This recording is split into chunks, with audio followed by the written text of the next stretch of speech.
आपसे पहले 14 महानुभाव भारत के इस गौरवशाली पद पर रहे हैं, जिन्होंने इस पद को और ज़्यादा गौरवशाली बनाया।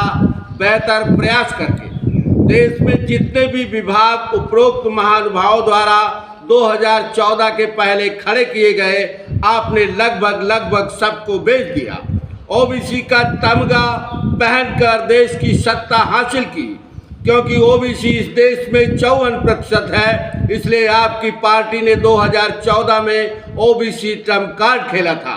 आपने मात्र 10 साल में ओबीसी SC/ST को बर्बाद कर दिया, जो इस देश का मूल निवासी है।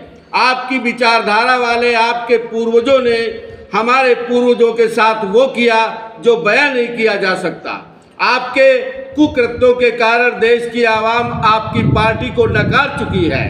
बेहतर होगा कि आप जिस समाज का झूठा तमगा ओढ़कर इस मुकाम तक पहुंचे हैं, उस समाज में आकर उस समाज के महानायकों को प्रधानमंत्री बनावें, और तभी इस देश की गायब करेंसी को वापस लाया जा सकता है।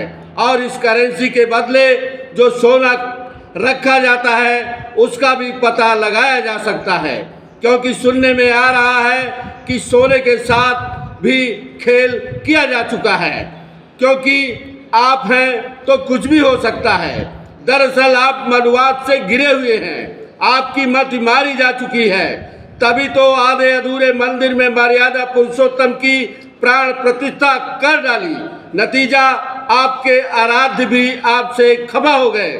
इसलिए 2024 में आपकी पार्टी अपनी इस विचारधारा की वजह से शून्य पर भी जा सकती है। इसलिए आप पाखंड से निकलकर बाहर आवें और 2024 में पिछड़ों के महानायकों की सरकार बनावें।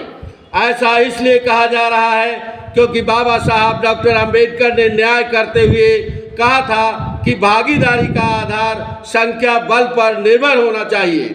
एक और जननायक ने कहा कि जितनी जिसकी संख्या भारी उतनी उसकी भागीदारी।